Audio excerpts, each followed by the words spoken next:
Assalamualaikum warahmatullahi wabarakatuh. Perkenalkan, nama saya Anissa Alkhaira. Saya dari kelas A402.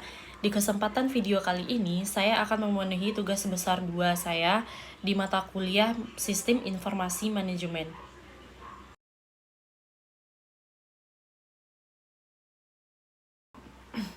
E-commerce berasal dari bahasa Inggris yaitu electronic commerce atau perdagangan elektronik.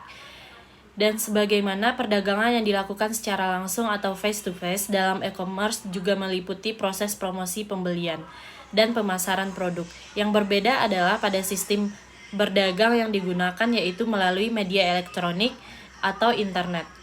Dalam e-commerce, seluruh proses perdagangan dari proses pemesanan produk, pertukaran data, hingga transfer dana dilakukan secara elektronik. Di tengah perkembangan arus teknologi dan informasi digital yang semakin canggih, aktivitas e-commerce adalah suatu penerapan dari e-bisnis atau bisnis elektronik, yang mana berhubungan dengan kegiatan transaksi komersial. Jadi secara garis besar pengertian e-commerce ini bukan hanya meliputi aktivitas perniagaan saja, tapi juga mencakup kolaborasi dalam mitra bisnis, client service, lowongan pekerjaan, dan sebagainya. Di samping memanfaatkan teknologi digital, e-commerce juga membutuhkan database, email, dan teknologi lain yang non-internet. Misalnya, mengirim barang dan cara membayar produk dari e-commerce.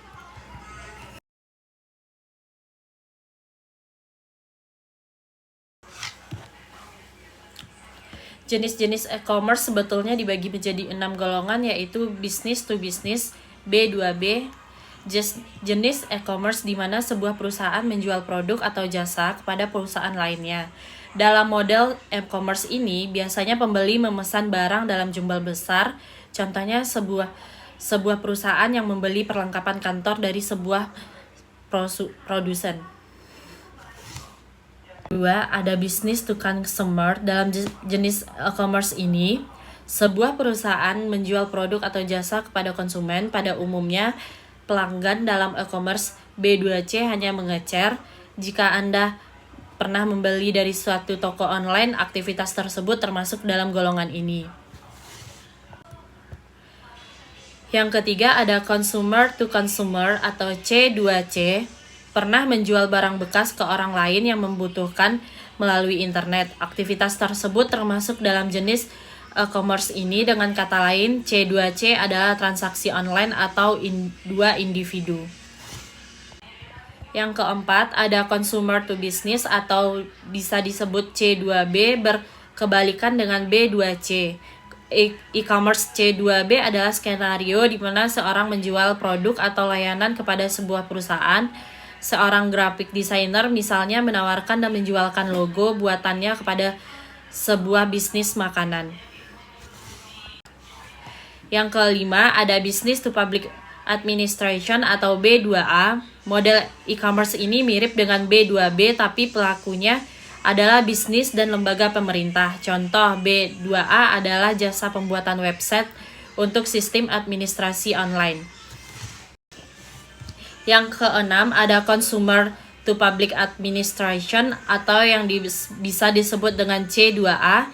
Jenis e-commerce satu ini berjalan seperti C2B, namun transaksi dilakukan oleh individu atau lembaga pemerintah. E-commerce dengan model C2A jarang ditemukan di Indonesia. Jenis transaksi yang terjadi biasanya berbentuk jasa.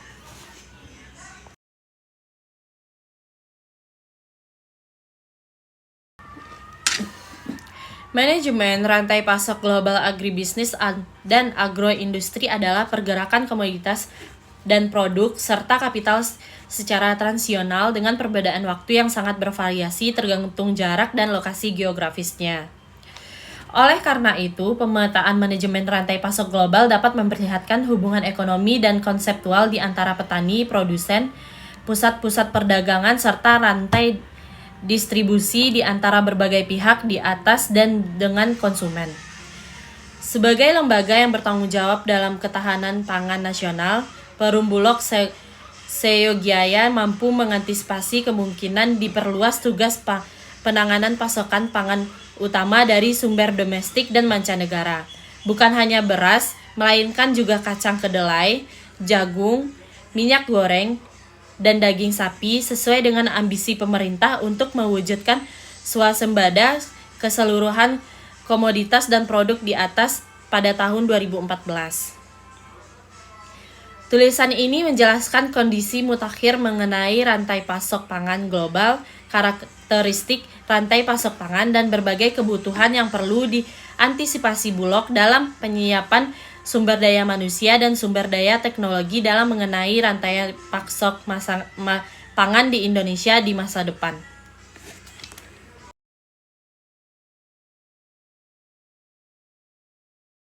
Indrajit dan Djoko Pranoto menjelaskan mengenai pelaku utama yang mempunyai kepentingan di dalam arus dapat dikembangkan suatu model supply chain, yaitu suatu gambaran plastis mengenai hubungan mata rantai dari pelaku-pelaku tersebut yang dapat berbentuk seperti mata rantai yang terhubung satu dengan yang lainnya. Supplier telah dimasukkan untuk menunjukkan hubungan yang lengkap dari sejumlah perusahaan atau organisasi yang bersama-sama mengumpulkan atau mencari, mengubah, dan mendistribusikan barang dan jasa kepada pelanggan terakhir. Salah satu faktor kunci untuk mengoptimalkan supply chain adalah dengan menciptakan alur informasi yang bergerak secara mudah dan akurat antara jaringan atau mata rantai tersebut dan pergerakan barang yang efektif dan efisien menghasilkan kepuasan maksimal. Sedangkan menurut James dan Monage Fitzsimmons, bentuk fisik dari suatu barang dalam supply chain dapat dilihat sebagai tahap jaringan nilai tambahan bahan pengolahan yang masing-masing didefinisikan dengan pasokan input, transformasi material, dan output permintaan, supply, manufacturing, distribution, retailing, dan reselling atau remanufacturing yang terhubung dengan tanda panah menggambarkan aliran material dengan saham persediaan antara tiap tahap.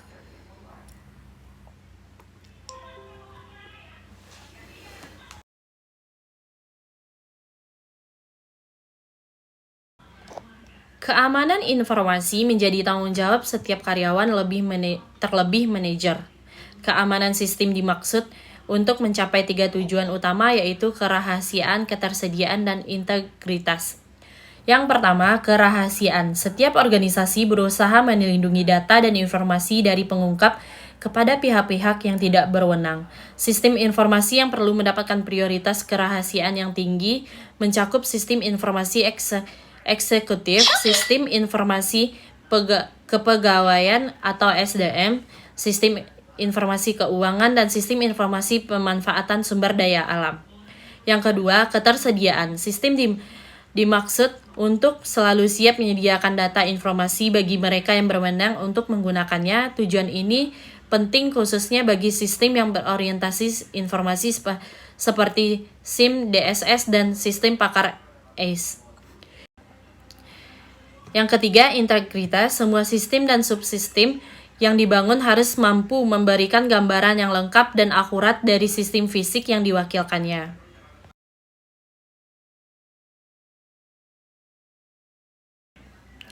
Sistem Application Product atau SAP adalah sebuah software yang berfungsi sebagai alat untuk mengelola urusan manajemen perusahaan. Pengelola meliputi proses perencanaan hingga proses penjualan yang efisien. Dalam menjalankan fungsinya, SAP memiliki beberapa modul yang bekerja sesuai dengan tugasnya yang bisa diintegritas langsung oleh beberapa divisi manajerial perusahaan. Sistem SAP ini mulainya ditemukan pada tahun 1972 di Jerman. Awal mulanya, visi dari sistem ini adalah untuk membuat sebuah software enterprise yang mampu mengintegritas berbagai proses bisnis suatu perusahaan secara real time. Produk pertama yang berhasil diciptakan adalah software financial accounting yang akhirnya terus dikembangkan hingga menjadi SAP yang mampu mengelola berbagai data seperti sekarang ini. Saat ini pun sistem SAP telah digunakan oleh lebih dari 12 juta pengguna yang telah terinstall dari berbagai perusahaan ataupun lembaga pemerintah di seluruh dunia. Berikut ada beberapa fitur atau modul yang sering digunakan, yaitu SAP Financial Accounting atau FI. Modul Financial Accounting atau lebih dikenal dengan modul FI ini merupakan salah satu modul yang paling penting dalam sistem SAP. Modul ini biasanya adalah modul yang wajib diimplementasikan di tiap-tiap proyek SAP. Modul ini berfungsi untuk mengelola dan mencatat transaksi-transaksi keuangan yang ada di dalam suatu perusahaan, yang tujuannya akhirnya adalah menghasilkan laporan keuangan yang akurat pada akhir periode. Fungsi di dalam modul ini yang sering digunakan yaitu account receivable, account payable, asset accounting, general ledger. Modul SAP FI ini juga akan membantu perusahaan untuk bisa menghasilkan laporan keuangan seperti neraca, laporan laba rugi, dan juga laporan analisis. Selain itu, memiliki submodul berupa buku besar yang mana bisa mencatat semua data transaksi perusahaan di dalam bagian akun. Selain buku besar, modul SAP FI ini juga mungkin bisa digunakan untuk mencatat transaksi piutang pelanggan dan pengelolaan akun pelanggan. Submodul selanjutnya yang bisa membantu divisi keuangan perusahaan adalah hutang.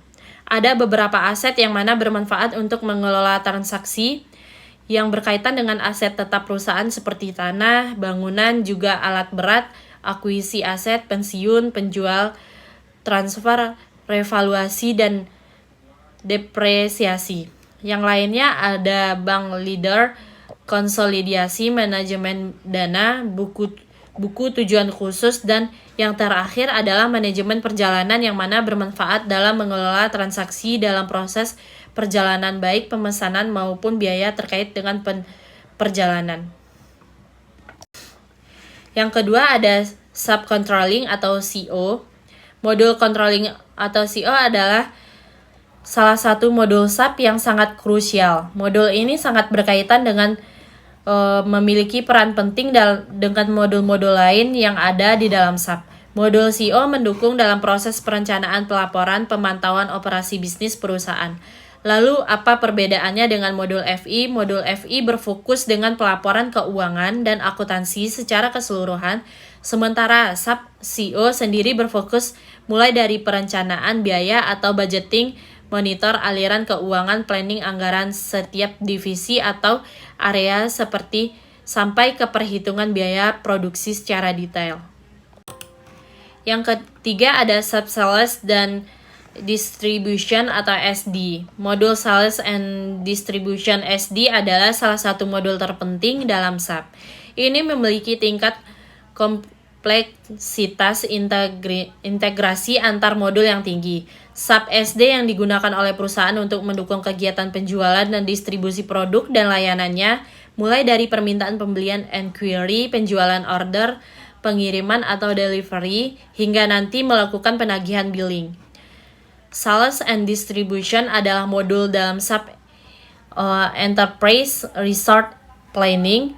Ini berkaitan dengan logistik yang memberikan dukungan kepada pelanggan dari kutipan pesanan, penjualan, dan penagihan. Ini memberikan solusi kepada manajemen penjualan untuk beberapa sektor industri yang berbeda.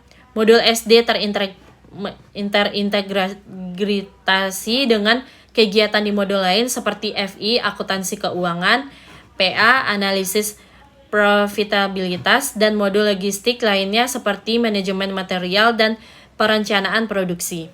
Ini memungkinkan perusahaan untuk mengelola penjualan, pesanan, penagihan, pengiriman, dan faktur barang dan jasa mereka. SD industri atau modul SD digunakan di hampir semua industri yang memiliki divisi penjualan. Ini banyak digunakan di industri seluruh dunia untuk memelihara dan mengkategorikan informasi pelanggan, informasi material, manajemen pertanyaan dan kutipan kontrak, dan perjanjian jadwal proses penjualan. Tipe data penjualan dan distribusi di semua bisnis dan industri. Data memainkan peran penting dalam melakukan transaksi dan memprediksi ramalan. Hal ini berlaku untuk semua modul di SAP ERP mulai dari SD, MM, PM, PP hingga CO di SAP. Semua transaksi data dikategorikan menjadi dua bagian, yaitu data master dan data transaksi. Seperti semua modul SAP lainnya, modul subsidi juga berkisar pada data master dan data transaksional. Data master dalam modul SD meliputi bahan, harga, dan data konsumen. Data master digunakan dalam SAP ECC untuk membuat data transaksional seperti pesanan penjualan, catatan pemeliharaan, pesanan pembelian, atau pesanan produksi yang masing-masing merupakan bagian dari modul SD, PM, MM, atau PP. Modul SD terdiri dari banyak submodal dan beberapa yang perlu diperhatikan tercantum di bawah ini, yaitu data master. Pengguna akhir memiliki data master yang melacak setiap transaksi dalam data. Data master terdiri dari data pelanggan dan material, catatan kondisi harga, manajemen kredit. Modul ini mencakup proses pemesanan dan pembayaran tunai. Penjualan. Dari merekam produk hingga detail pelanggan, harga, umpan balik, dan proses penjualan semua dilacak melalui modul ini. Berikut pengiriman. Penjualan terkait erat dengan distribusi dan pengiriman. Sebuah produk harus dikirim dan dikirimkan dengan benar ke pelanggan. Modul ini mendokumentasikan seluruh proses dari pengiriman hingga pengiriman atau pengembalian. Berikut angkutan. Modul SAP SD bekerja sama dengan modul pengiriman. Berikut dapat dikirim melalui kurir atau secara manual. Moda transportasi untuk masing-masing beberapa dan akan dipantau melalui modul ini. Dan berikut dukungan penjualan. Pelanggan berintegrasi terus-menerus dengan tim penjualan mulai dari penjualan produk hingga pemeliharaannya. Data yang dipertukarkan antara tim penjualan dan pelanggan dikumpulkan dan didokumentasikan dalam modul ini saat memberikan dukungan produk. Berikut ada penagihan. Penagihan adalah bagian utama dari penjualan. Pelanggan dapat membayar dengan debit atau kredit secara online dengan cash on delivery atau menggunakan rekening atau PayPal dan lain-lain. Berikut ada perdagangan luar negeri. Komponen membantu suatu departemen untuk menangani data-data yang berkaitan dengan perdagangan luar negeri, baik produk impor maupun produk yang diekspor ke luar negeri. SAP Materials Management atau yang biasa disebut MM, Material Management. Kegunaan modul Material Management ini adalah untuk mengelola inventaris suatu perusahaan dan proses pembelian atau pengadaan. Ini memungkinkan perusahaan mengawasi perencanaan pergerakan inventaris perusahaan serta pengadaan inventaris itu sendiri.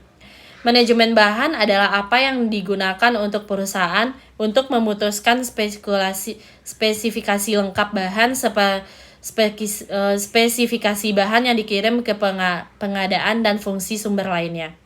Manajemen bahan juga bertanggung jawab untuk memutuskan jumlah bahan yang akan diangkut dalam rantai pasokan di setiap lokasi penyimpanan. Mengembangkan rencana pengisian bahan, memutuskan tingkat persediaan yang ada disimpan untuk sedia kategori produk atau bahan mentah, barang jadi, dan mengirimkan bahan membutuhkan informasi dalam pasokan diperpanjang. SAP Logistik. Modul SAP Material Management adalah bagian dari SAP Logistik. Peran SAP Logistik mencakup beberapa area berbeda yang mengikuti pergerakan material dari produsen ke pelanggan. Logistik mencakup akuisisi, menyimpan, transportasi, dan menyimpan barang di sepanjang rantai pasokan. Tujuan utama manajemen bahan adalah untuk memastikan rantai pasokan tetap utuh, ada tingkat persediaan yang cukup tinggi, dan lebih sedikit penyimpan antara hasil yang direncanakan dan yang sebenarnya. Tujuan manajemen material ini adalah untuk menyediakan pelanggan dengan rantai tak terputus dari komponen manufaktur untuk mengirimkan produk tepat waktu. Departemen bahan dibayar untuk melepaskan barang ke basis pasokan, memastikan bahwa barang dikirim ke pelanggan tepat waktu menggunakan pengangkut yang sesuai. Manajemen material SAP menyederhanakan proses pengadaan, penilaian material, dan penentuan akun verifikasi faktur. Manajemen inventaris, perencanaan kebutuhan material, data master atau material dan vendor master, dan lain-lain. Manajemen material sering dibebankan pada industri tertentu dengan pengadaan material melalui pembentukan dan pengelolaan basis pasokan. Di organisasi lain, Departemen Pembelian terpisah bertanggung jawab atas pengadaan dan pengelolaan basis pasokan. Departemen Pembelian kemudian bertanggung jawab atas perbedaan harga yang dibeli dari basis pasokan. Sub-production planning atau product planning. Modul product planning membantu perusahaan dalam menjalankan proses perencanaan dan kontrol terhadap aktivitas produk yang terjadi di dalam perusahaan. Proses perencanaan produk di supply chain management berfokus pada pengelolaan aliran barang dan bagaimana bahan mentah diubah menjadi produk jadi. Di bawah ini adalah langkah-langkah kunci yang ditangani melalui proses perencanaan produk di SAP.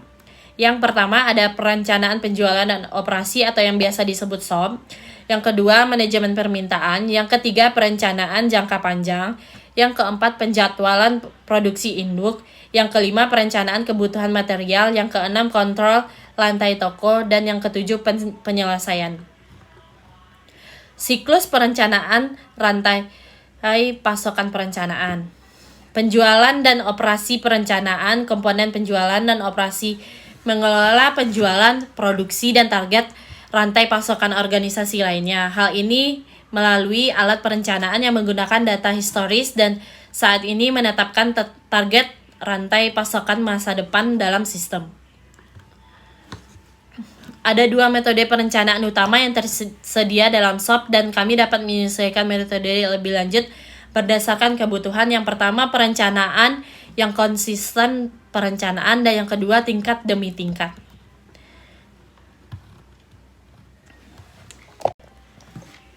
Berikut ada sub quality management QM. Modul quality management atau yang biasa disebut QM bertujuan untuk membantu pengecekan terhadap kualitas dari rangkaian proses yang terjadi dalam logistik. Kualitas selalu meningkatkan basis pelanggan. Modul QM sangat membantu dalam banyak aspek. Tugas-tugas seperti inspeksi, audit, dan produksi dapat dibuat sederhana dengan modul ini. Pengalaman sebagai bagian quality control di dalam perusahaan akan menunjang banyak pembelajaran modul QM ini.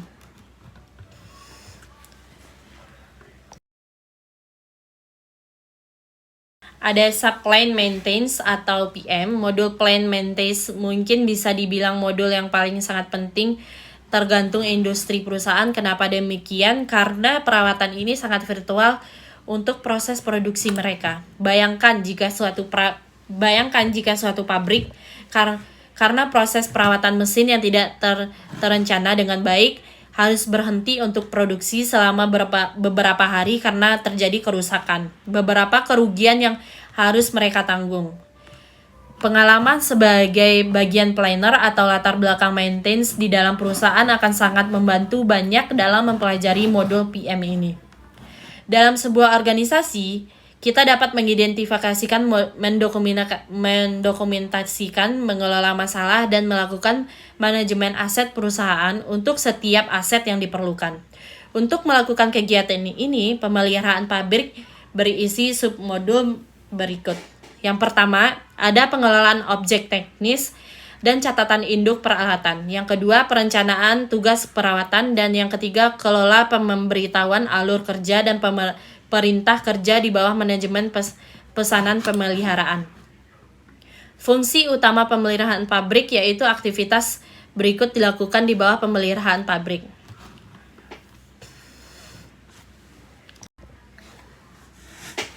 Berikut ada sub Human Capital Management atau modul Human Capital Management ini sangat membantu dalam meningkatkan kerja dan mengelola data terkhususnya di Departemen HR. Modul HCM ini tidak banyak membantu dalam proses perekrutan karyawan tetapi juga membantu dalam memantau kinerja karyawan, mengelola komposisi, penggajian atau payroll, serta promosi. Berikut ada sub-project Sistem PS. Modul Project adalah modul project system adalah salah satu modul terpenting yang ada di dalam sistem SAP untuk melakukan pengelolaan suatu proyek. Modul PS ini membantu perusahaan untuk mengelola project life cycle mulai dari penataan, perencanaan, pelaksanaan hingga penyelesaian proyek. Modul PS ini memungkinkan organisasi untuk mengelola semua proyek-proyek skala besar dan kecil secara efisien.